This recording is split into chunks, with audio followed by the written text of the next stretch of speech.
we need to preserve traditional martial arts. We see this, unfortunately, Hollywoodism or watering down, whatever you want to call it. My point being is, don't be afraid to communicate. Try not to have any barriers. Park the ego. We are here as martial artists to better ourselves and society in general.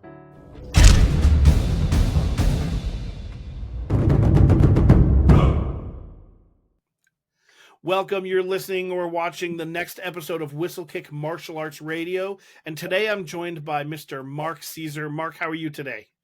I'm doing outstanding, Andrew. Thank you very much for having me on the show tonight. Oh, I'm excited to get into chatting with you for reasons we'll talk about in a second. But before we get there, I want to make sure that all of the people listening or watching know just a little bit about Whistlekick and what we do. Obviously, we've got this podcast, over 1,050 episodes at this point, all of which are completely free. You can find all of those at whistlekickmartialartsradio.com. You can also obviously find them on your podcast players or YouTube, all of that stuff. And if you go to YouTube, I hope you hit the like and subscribe button and the notification bell. All of that stuff helps us, and it would really mean a lot. It takes no time whatsoever to do so, and it really would help the show.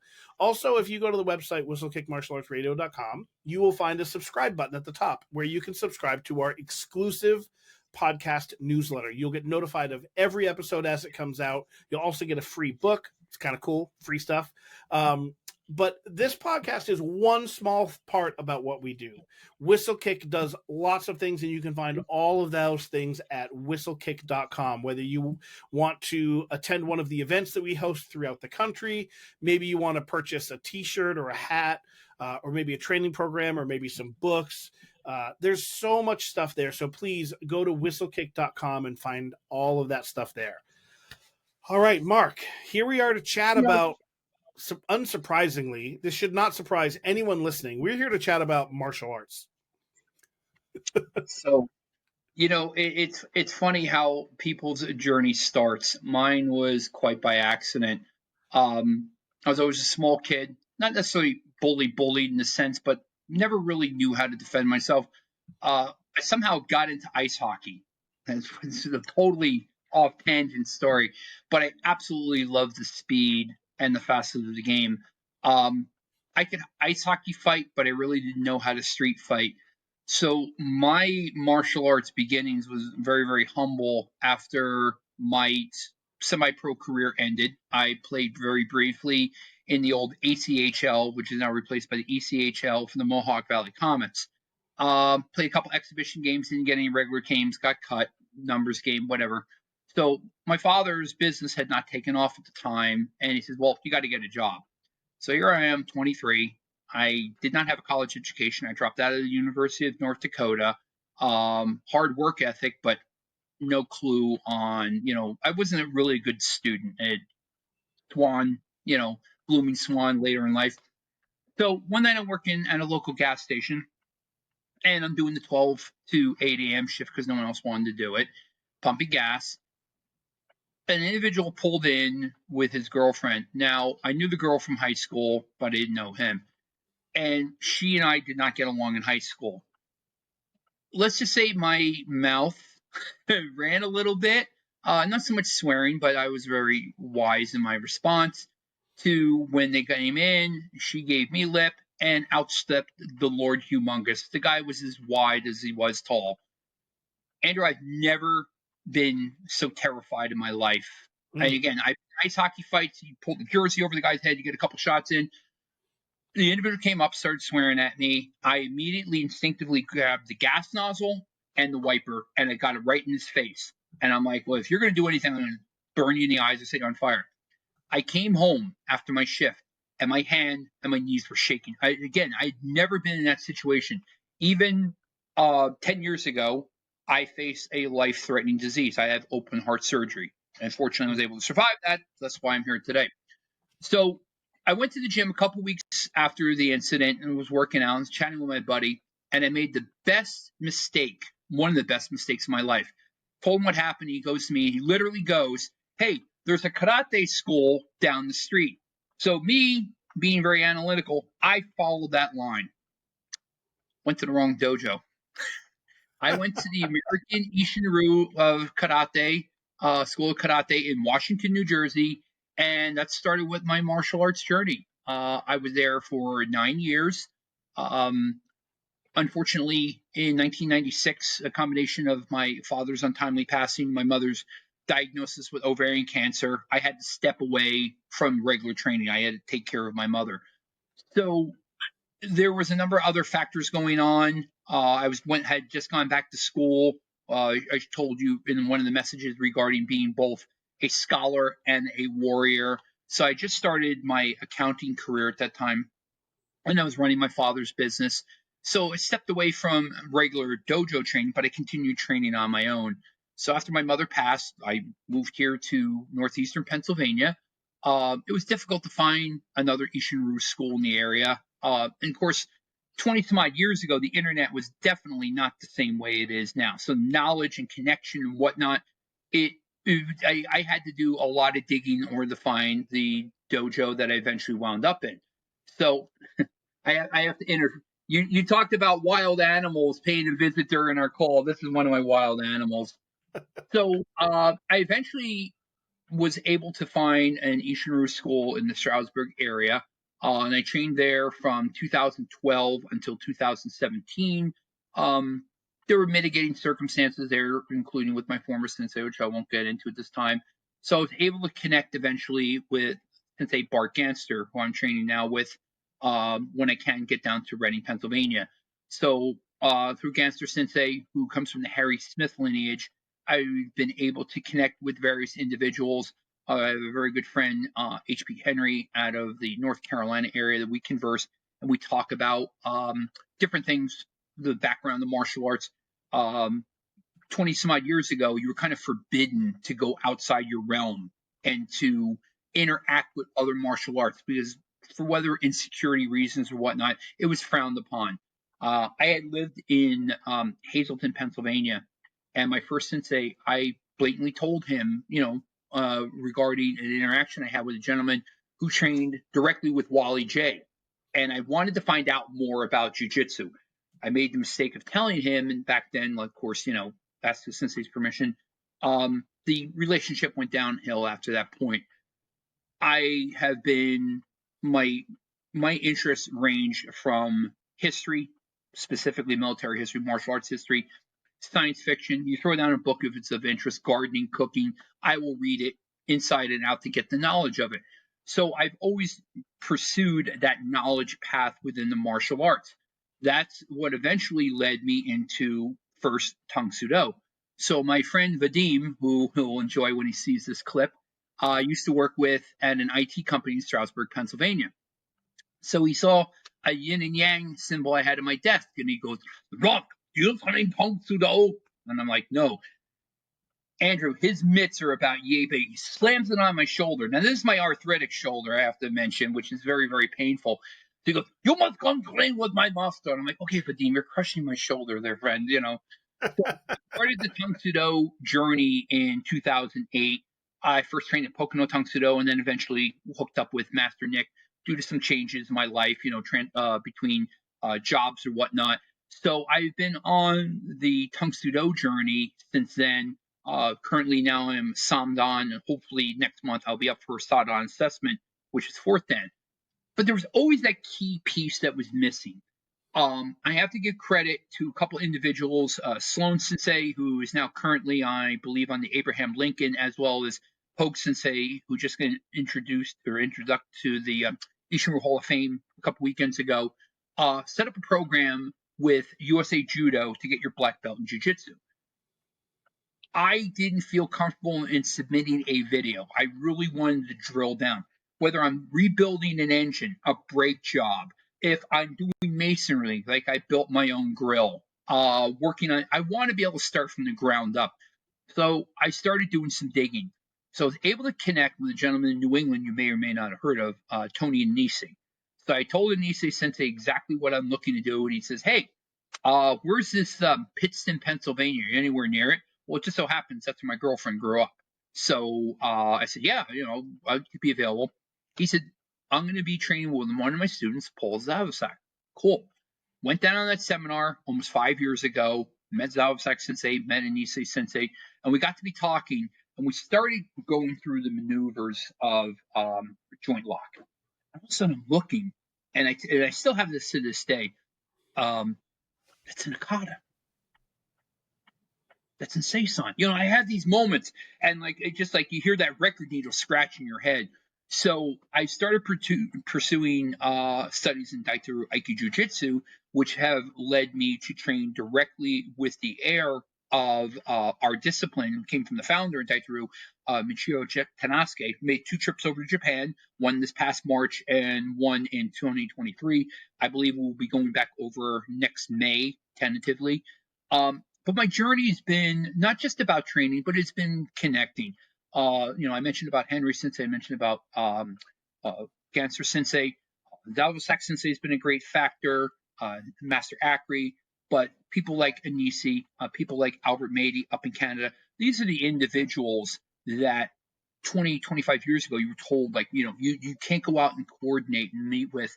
And Henry Sensei's helped me understand, especially from my Ishinryu roots, the core individuals, the first generation people that went over and trained with Shimabuku Tatsuo, these former Marines, and then came back and brought it back here.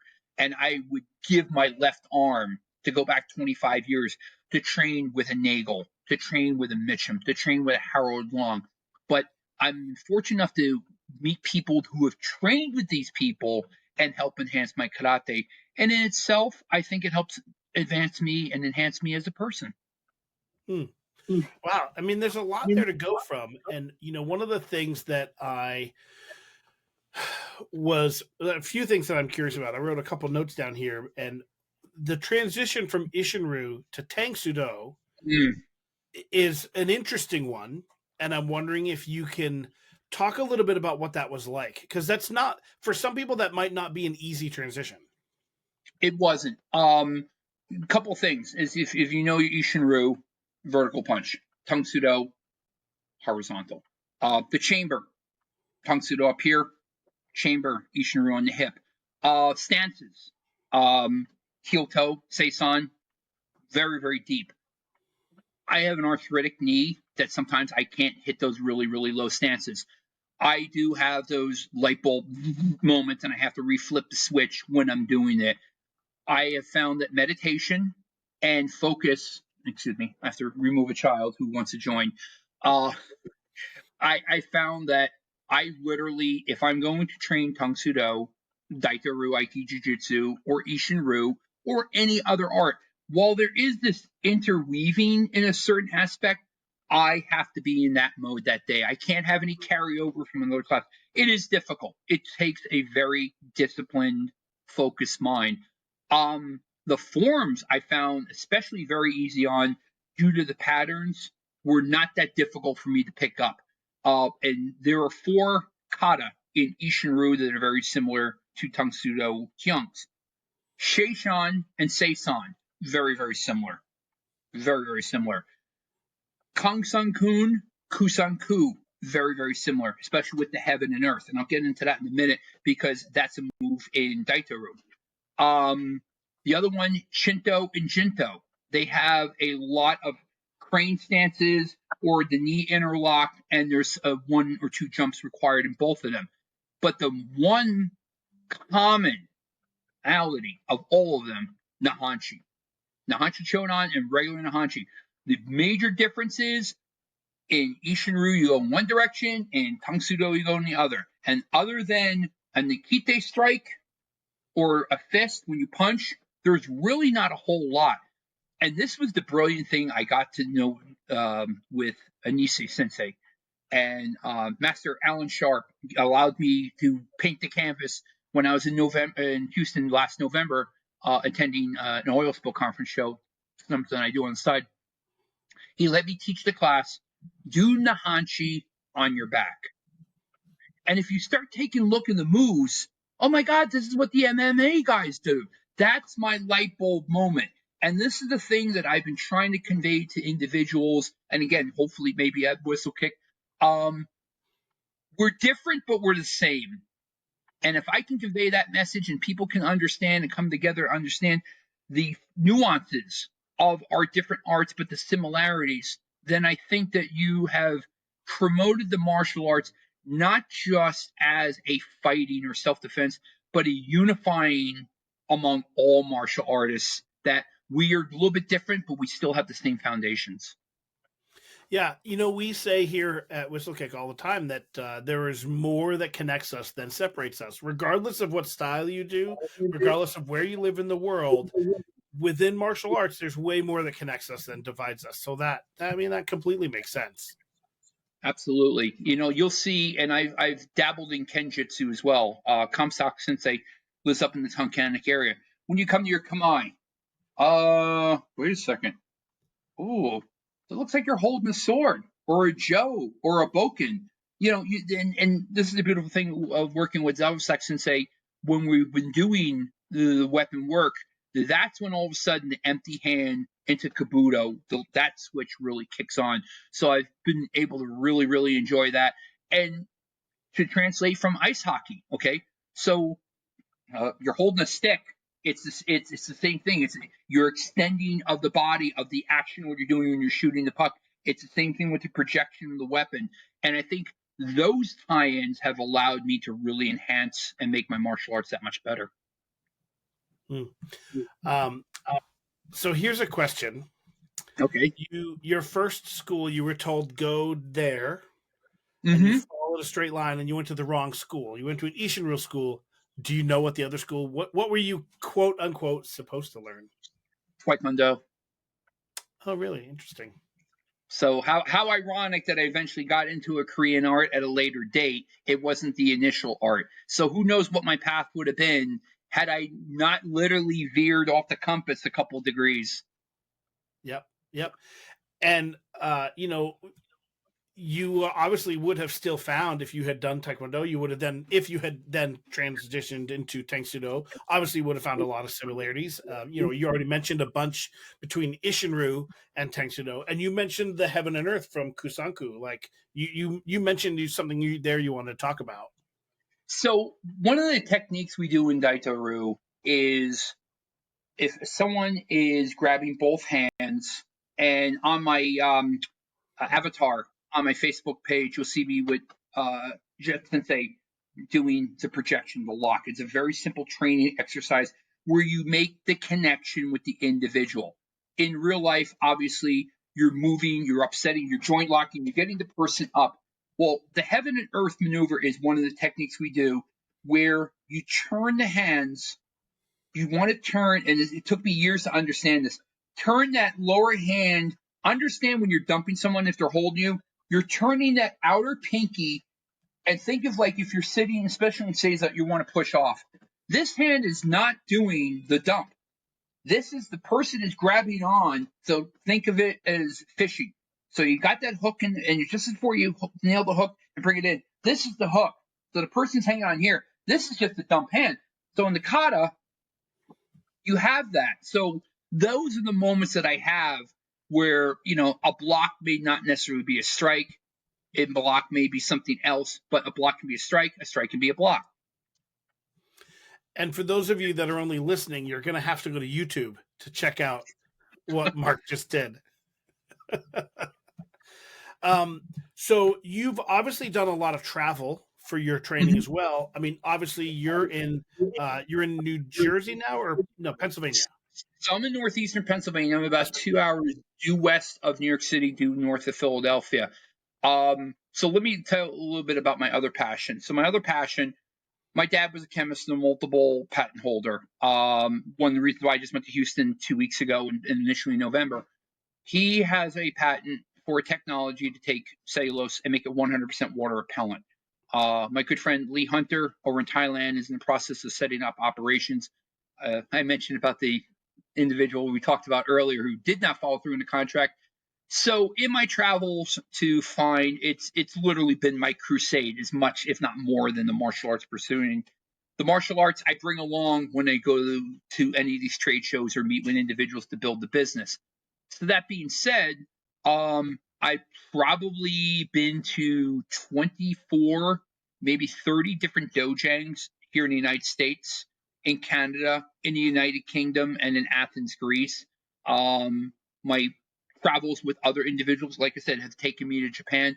So I've had this fantastic opportunity, especially this past March. I mean, the martial arts summit that we had in Ashikaga was phenomenal. Had multiple Daitaru as well as Aikido practitioners demonstrated their art.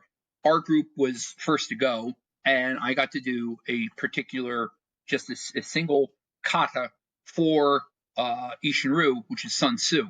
That's not taken from Goju-Ryu or Shorin-Ryu, which is our influences. This is one Shimabuku's Tatsuo did. To me, maybe other than getting my MBA and having a US patent, this is probably one of my life highlights to have so many individuals who've never seen me before and get to perform a kata. And I believe we will be doing the same thing next May in Ashikaga again, which I highly look forward to doing. With your travel overseas to do training and stuff, how does that compare to the training that you've done here in the States? Eye-opening. So obviously, when I worked with the first time I went to the martial arts expo in Canada 2 years ago, I trained with Meiji Sensei. Obviously, we have this same template, the same foundation, Ishinru. A little bit of differences, a little bit of culture difference, not a whole lot.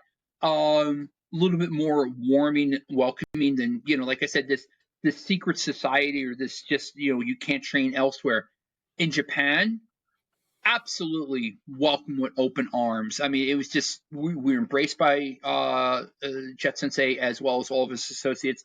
I've trained numerous times in the United Kingdom.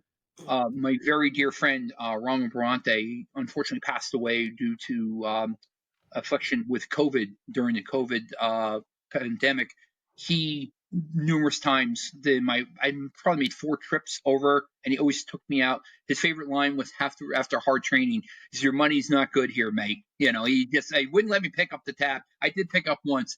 My point being is, especially Japan and the United Kingdom, going over there, welcome with open arms, and to share a little bit about my background with them, even if it was only for an hour or so, was icing on the cake for those trips. And what an interesting change from how, and you mentioned it earlier, 20 years ago, you had to ask permission to go train with someone else. And I'm sure we both know, and I'm sure our listeners do too, know of lots of schools that, if you are a student at that school, you're not allowed to train anywhere else or think about training anywhere else. And how interesting is it that you go to the birthplace, quote unquote, the birthplace of our arts, and it's completely opposite? It's definitely with welcome arms. I mean, I'm hoping that one day to make the proper connection, I need to either speak to Fawcett Sensei or a couple other people. I will get to Okinawa one way or another, either in a physical form or my ashes will wind up there. But that will be obviously a very, very critical factor as well due to my Okinawan arts. But again, this knowledge sharing, and that's what Jet Takase Sensei, when he put together that summit last year, from what I understand, and over the years, Aikido's gone one way, Daitaru's gone another way, and then you have other people who learned from the Daitaru Aikido Jiu-Jitsu. Hapkido came from it, Judo came from it, Hakaru Jiu-Jitsu. So this reunification, even though it's like competing high schools merged into one unified school system. Yeah, we used to hate and detest each other, but why can't we share the knowledge and get along? And that was probably one of the most interesting things about the entire summit is, yeah, we may have come from this side of the street, but we both definitely wear the same type of shoes. And again, going full circle, there's more that connects us than divides us. Correct. Absolutely. And that's, I said, both trips to Japan have been that eye opener. And then again, when you start to work in the techniques and you see it, especially in Kata, and you see it in Hyung, then all of a sudden you're kind of like, wow, where did that come from? How did that come about? And how did we go from the empty hand, this warrior system to defend yourself on the battlefield, because that's essentially what Daitaru Aikido Jiu-Jitsu, and enhance in karate. And I've spoken to numerous people. There's a couple people here in Pennsylvania I want to talk to. My resources have been really, really great enhancing that. my bookshelves are filled. I could do a panoramic of up here. I probably have about 150 different martial arts books, but I take a little bit of each component and I make it into my martial art. So, Master Nick's Tung Sudo is not going to be my Tung Sudo. Cancer Sensei's Ishinru is not going to be my Ishinru. Jet Tanosuke and Zalusak Sensei and Anise's Daitaru, their Aiki Jiu-Jitsu, is not going to be mine. And you take that and you make it into not only your martial art, but into the person that you are. So all of the talking that you've been doing has mostly been talking about you being a student, right? You are clearly a perpetual student. Has there been teaching in your past or current or in your future? Great question. I've had the fortune of either being asked or offering my services at several World Tung Sudo camps. This past 2 weeks ago, I taught Sanchin Kata to Region 4 in the San Antonio area. I have taught Ishinru, Seisan Kata, as well as basics, and Daitaru, a little bit of the wrist lock techniques at Region 8. Again, visiting Master Sharp last year. We went off in one direction, and the next thing you know, I'm like, yeah, man, let's talk about Nahanchi. Let's really drill down to it. And that's what wound up being the Nahanchi fighting on your back class. So in the UK, I had an opportunity at Master Ramir's Dojang one night to show my other art, Ishinru, to about 50, 60 Tung Sudo students to see not only the similarities, but the differences so they can make their own minds up on how to make their art theirs. So yeah, the opportunities presented itself in a number of my Tung Sudo Dojang travels. Take a regular class, and then we get to be conversing. Oh, what do you have there? What do you have there? What have you studied? And show me whether it be 5 or 10 minutes. Formal, the camps I mentioned, but the next thing you know, you'll be sitting and you'll be chatting. It's funny. So there's just a couple videos I have when we got into Japan. So we have a tempura sake bar not too far from a hotel, and we'll be doing technique. And there's one video I have where Takeuchi Sensei, he put me in a Z lock, and my chair is solid on the concrete floor, and you can hear this as he's pushing me back. He's doing the technique. Here we are, we're training 2 o'clock in the morning, and I've been able to take that back and show people how effective that technique can be. Something as simple as a Nikio in from their kata when they do an application. And you'll see that, especially like in Nahanchi. Can you tell like Nahanchi's like gotten to be one of my favorites? Mm.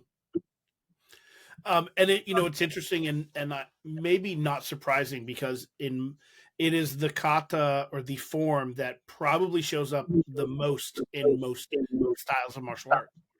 Correct. Motobu, 10 years, if not mistaken, that's all he trained. And you hear about how he was such a heavy hitter, heavy fighter. But the thing I found, and I'm still drilling down on Nahanchi, is its ground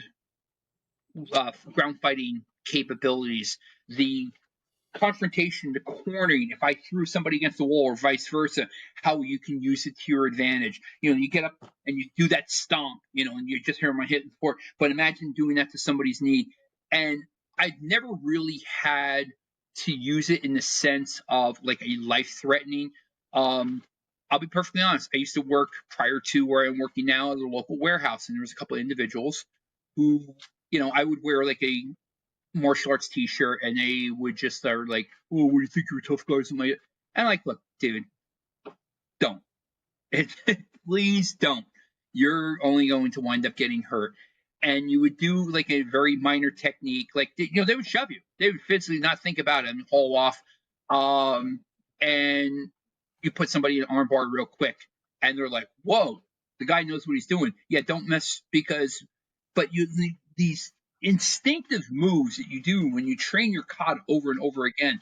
I mean, this simple move, if I'm in a grappling and I just wrap my forearm against your neck and snake it around, next thing you know, like I almost have a part of guillotine. These are the things when you do your training, and all of a sudden you start really drilling down on the applications.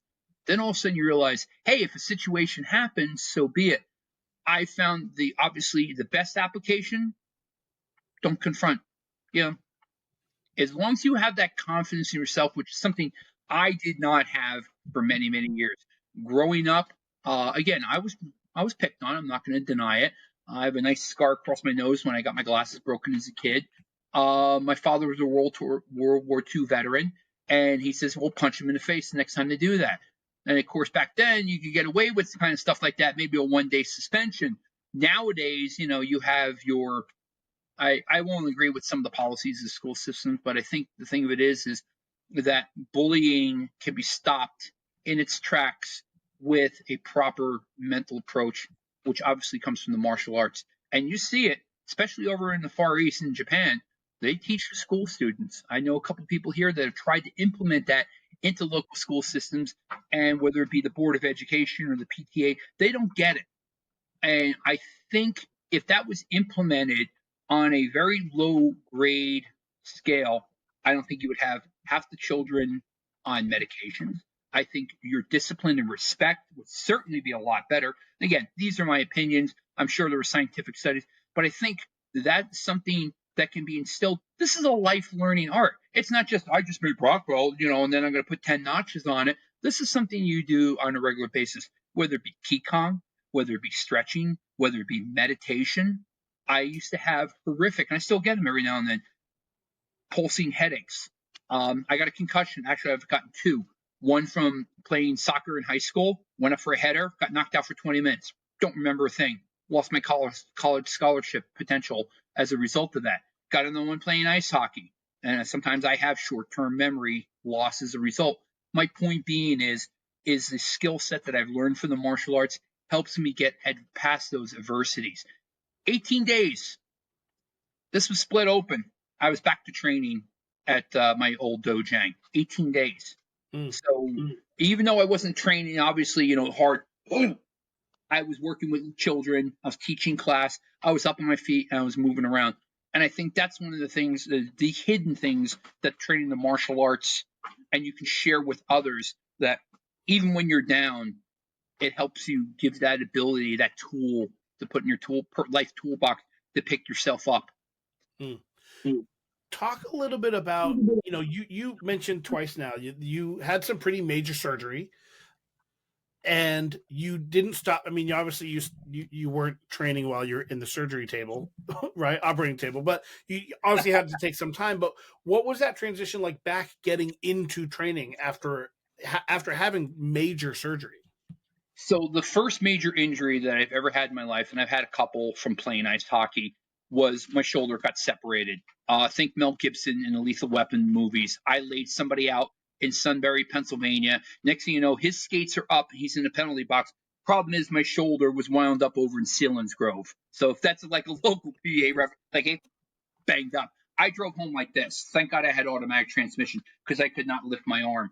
The same shoulder got injured about a year and a half later while bench pressing. I was visiting a business contact in Minneapolis. He was busy staring at some young lady instead of watching me. I had close to 300 pounds come down on my chest.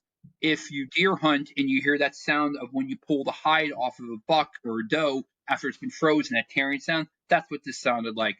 So this is ongoing. As a matter of fact, I just had rehab this year. My range of motion is still limited. I will never be able to throw. Well, it's funny. I was able to bench over 300 after the injury, self rehab, but it was just a matter of perseverance, diet, and just control. Torn my knee. So I was initially in a minor automobile accident, but the worst part was about a year later. I slipped in my driveway on ice and bent my leg back like Gumby. So if anybody remembers that cartoon, how he used to have the leg up, yeah, I landed on that, popped that. So I had my MCL and my cartilage removed. I was back to squatting in about 2 weeks and back to ice skating in 21 days. This was the big kahuna. So I was diagnosed, I believe, because I had scarlet fever as a child, which may have evolved into rheumatic fever, which attacks the heart valves. Before I went to Africa in 2012, I was diagnosed with a murmur. Now, my father had a murmur too. So was it genetic? Was it because we don't know? In the span of about 18 months, I was working for an individual, as I mentioned before, who I would say professionally was not of well ethics, and we'll just leave it at that. And was put in a situation where I was forced basically to do sales. I don't do sales. I'm a subject matter expert on the materials my dad made. I do accounting very well, but I don't do sales. And the stress that was caused, plus having a pay cut, exasperated this condition. I was all set to go to the Clean Pacific show in Vancouver, Washington in June of 2015. I got a phone call from my cardiologist, just saw my latest EKG. We got to go in now. I'm like, I'm boarding a plane to go to Washington. So literally, I came back. I have to give huge props to my good friend, former ice hockey teammate, Dr. Brian Mott. Brian, you saved my life. I've been telling you that for 10 years, and you say, oh, shucks, it was nothing. This gentleman is Canadian. Not going to hold that against him. There's a little inside joke I'll share in a minute. He's one of the leading robotic thoracic surgeons in North America. He literally had me in and out like a NASCAR pit stop inside of 3 hours. He later told me, I'm a diehard New Jersey Devils fan. He grew up in Montreal. He did say he put a little Montreal Canadiens tattoo on my heart. I told him if I ever find out about it, I will make sure that he pays dearly. But my point is it's funny you mentioned about the recovery. Let's just say I did not have a very good reaction to anesthesia. When I did wake up and start to be conscious, I'm strapped down like Thor in the first movie. Apparently, I punched out an orderly and took somebody else out. So, yeah, I did not have a really good reaction to that. But I was up and moving within 48 hours, very painful. I was walking about a mile within a week. Now, I was training really, really hard up until it. As a matter of fact, the night before my surgery, I trained at Pocono Tung Sudo and realized, hey, you know what? I have a 50-50 chance coming off the table. At least my last night, I'm going to make sure that I was training. And yeah, 18 days to the day after surgery, I was back in the dojang working with little kids, and I was back to doing basics within maybe about a month, if that. So definitely some perseverance there, right? For sure. Yes, sir. A never quit attitude. Your training, 18 days after that training had to have been different. It wasn't the same as the night before the surgery. Correct. So when you come out of a major surgery like that, one of the first things I remember in the first couple of days was constant X-rays of the lungs. Where you're filling up with fluid, what's your lung capacity? And I don't remember the device, but you basically breathe to suspend to make sure what your lung capacity is going on. Through Qigong, through meditation, I had always maintained that. I did know I tired very, very quickly. But yeah, I mean, they just cracked my chest open. I did not expect, to be doing backflips or full splits after the surgery. That being said, I did tire, but it was not a type of tiring that I was having prior to the surgery. Because of the valve was not working, my oxygen levels were tanking, and I was having a fair amount of regurgitation back into the chamber. So I was not properly circulating, even despite doing Qigong and proper breathing to enhance my oxygen levels. Then I get this thing fixed. Yeah, the first couple of weeks it was tiring, but within 6 months, I was squatting, and there's a video I have on my Facebook page. I was squatting 365 for 5, excuse me, at 208 body weight at 51, going on 52 years old. Not bad. Yeah, for sure. Not bad. You haven't talked a ton about weapons. Is that something that you're involved with? So in Ishinru, there are 3 basic weapons. You got the bow, you got the sai, and you got the tuifa. When I was with my first sensei, I got about halfway through Tokumini no Kun, and between issues with going out with my parents and whatnot, I never finished the kata. So I was able to learn that with my second sensei. I never finished the tuifa kata, so I have to give props to Sensei Ronnie Kamarosi down in Maryland. He showed me the tuifa kata at the 2012 Day of the Masters with American Ishinru, which I was also blessed that day. I had won the overall male black belt championship, and this sits on my desk as a constant reminder of that award. So that was a very, very good day. So I've worked with so many individuals who have given me the opportunity to train in various arts. Tang Sudo is the knife, the sword, and the bong/bow. So you see a little bit of similarity, especially with the strikes. The Okinawan Kabuto, I see a lot more blocks where the Korean weaponry has a little bit more of a thrusting strike and like the more like the helicopter spins. So there's similarities and differences. It wasn't until I started training with the Joe and with the sword with Sensei Zawasak and also with Sensei Comstock Sensei knew an individual trained the Tung Sudo and came down to our dojang and showed us that I really got an appreciation. And then when you flip the switch and you go back to something like Daitoru Aiki Jiu-Jitsu and you have the Kamai, and all of a sudden you realize, oh yeah, that's where the sword cut. And the little simple things like the projection of your hand if somebody's on it comes from the sword cut. And that's the link that I'm still working on, and it'll probably take me the rest of my life. I mean, I'm 62 now. Hopefully, I'll have another 20 good years of training. But one of these days, it's going to be, I got it. And then almost, it kind of, I think of John Cleese playing Beethoven in the Monty Python skit when he's doing dun, dun, dun, dun, and he by God, I've got it, and then it'll probably escape my brain, and I have to go back to square one. So, um, Kabuto weaponry is an extension of the empty hand. You just have to make the connection between the two back and forth. Um, I know you're probably going to ask, so I would just answer it. Probably my favorite weapon, other than the sword, is probably the EQ, the bow. It's not part of the Ishinru, but it's probably my favorite. The Tuifa is right up there as well, and I love all of them. And for those in the audience that don't know what a tuifa is, so the Tuifa is basically like what's the police stick, the P19. So it's basically it's a baton. It's a baton and it has a little side handle on it. It's believed to come from being a mill grindstone, whatnot. Um, you'll see variations of people having them, and it basically they were initially wrapped around the arm to protect themselves. You can do a tremendous amount of locks and wrist locks, headlocks, the guillotine with the weapon. It's not a percussion weapon like the sai, where wraps off. But let me tell you something. Anybody who's ever worked with the Tuifa and ever hit themselves in the elbow when they're doing kata, yeah, you see how painful that could be real quick. But it's a really, really phenomenal and unappreciated, I think, weapon for those who really have never used it. Yeah. For those that don't train Ishinru, most Okinawan schools would call it a tonfa. Correct. Same weapon. Just I know we may have listeners who were like, "What is it that he's talking about?" Agreed. Now we've chatted now for 45 minutes, and you haven't mentioned anything about competition. Is that anything that you got into when you first started working your Ishinru?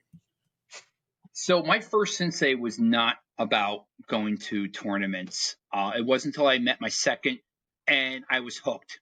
I also saw, and you're going to bring up a really touchy subject with Tung Sudo. In Ishinru, there's a lot of techniques you can throw, especially with hands to the face, hands to the head, can't with Tung Sudo, as compared to light contact. So again, I talked about the flipping and switch, what you can and cannot do. I've been pretty lucky. Kata and Kabuto are probably my strongest. I've never been a great sparrer. However, I was very lucky at Tom Brown Sensei's tournament in New York a couple years ago, where I won the grand championship against a gentleman who was probably a third of my age. I came back down 4-2 and I won 7-5, and that's after getting blasted in the ribs. I mean, he had a really nice technique. It knocked the wind out of me. I love the competition. I just have not had the ability the last couple of years due to work and just I'm getting older. And unfortunately, a lot of times they mix the divisions with people 10, 15, 20 years younger. And I'm sorry, that does make a difference. I mean, you try and do your best, but if you see somebody who can really do a really good jumping kick, and they're in their late 30s, early 40s, and you see somebody maybe get highway, it's going to result in the points being affected. My last Tung Sudo event was at Worlds last year. I was very happy with the results. I got third place in empty hand, third place in empty hand and third place in sparring out of a group of 15 individuals. Not one of them was under 60. So I was right in the middle of that group. There's like one tournament I might do this year, an Ishinru one in Dillsburg with Dillsburg's Ishinru school. We'll see. I have so many other things going on. I am really at the point right now where I'm focusing more on training and honing my skills and learning new stuff. My good friend Brian Augustino, we need to connect. This guy is an Arnis Eskrima outstanding master. And you'll see not only with the cuts and the strikes, but the movement on the octagon. And it's everything that we talk about, especially in our katas, and you'll see in our weapons and the movement. And that's helped enhance my martial arts as well. And, you mentioned that that's what you're working on, and, that's what you have coming up. What else do you have going on coming up in the future? Anything cool? So I'd like to take this moment to make an announcement. So while I was in Houston last week, I received a text from Sensei Ganster. November 2nd, I will be officially inducted into the Pennsylvania Karate Hall of Fame. I am extremely humbled and honored by this. Shocked, it was an understatement. But to be included in such a group of martial artists who came before me and will come after me, this is very humbling, and I'm very honored. So I take a moment and say, Tomo arigato, Ganser Sensei. Great, congratulations. That's great. If people listening or watching, and if you're not watching, you definitely missed out on a bunch of cool stuff that Mark did. So maybe you'll have to go back and check out the YouTube video just to see the techniques he was showing, or the ferocious animal that came across the screen a couple times. But if people listening or watching, really resonated with what you were talking about, is there a way that they should get in touch with you? So I do have Instagram and Facebook accounts. Send me an invite. My name's Mark A. Caesar, Ceaser. Always love to talk shop. I have multiple interests. You can see by my T-shirt, I love open wheel racing. I love gardening. I love cooking.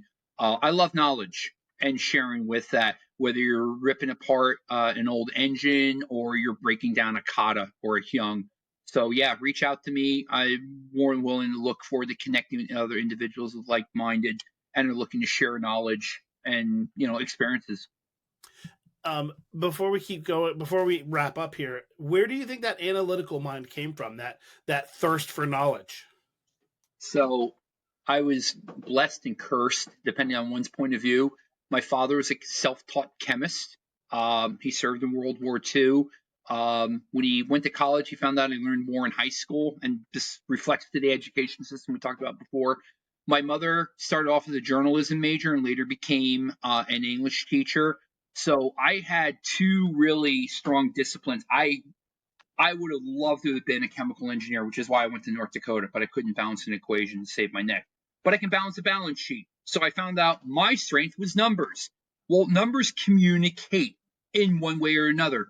So just as the English language communicates, and just as chemistry can communicate a formula, I feel with the numbers aspect, I can communicate numbers to a business owner when they're reading their financial documents and understand, especially on the tax side of things, am I going to get whacked? Am I going to have a good year? Whatnot. And I like to convey that message to others about the martial arts. It's about communication. It's about knowledge sharing. Take your strong point that you have and share that with others, and it'll come back to you tenfold. Great. So, we're going to, in just a moment here, I'm going to throw it back to you to kind of close things out. But again, for any new people listening or watching, go check out YouTube and hit the notification bell. All those buttons, they really help us out. whistlekickmartialartsradio.com for this episode. You'll find a transcript of this episode. You'll find photos. You'll find all kinds of stuff on every episode. You'll find there. You can subscribe to our newsletter there as well. whistlekick.com to find out all of the other things that we do. Maybe you're a school learner and you'd like to learn more about Whistlekick Alliance. Maybe you'd like to attend one of our events like Marshall Summit or All In Weekend or Free Training Days. All of that stuff you can find there. Or maybe you want to learn a little bit more about being a better teacher, and you can attend one of our martial art teacher training certification courses. All of that stuff is at whistlekick.com. And I would give you one last plea. If you would like to help us connect, educate, and entertain traditional martial artists of the world, the best way you can do that is to share this with a friend. This episode or one of our other hundreds and hundreds of episodes, share with a friend, help spread the word so we can continue our ethos of connect, educate, entertain. Mark, thank you so much for being here. This has been great. How do you want to close out today? What do you want the audience to take away from our chat today? You just hit on a very, very important. And again, I come from an education background, having my mother as a teacher, and she taught, and I like to teach. Spread the message. We need to preserve traditional martial arts. We see this, unfortunately, Hollywoodism or watering down, whatever you want to call it. My point being is, don't be afraid to communicate. Try not to have any barriers. Park the ego, park the arrogance. We're here to learn. Okay? We're here to protect our loved ones. We are here as martial artists to better ourselves and society in general. It's not about how many belt ranks you are, how many trophies you have in a corner. It's about personal betterment and being one in harmony with others as well as in nature. I think if we could all live like that, I think the world would be a lot better place.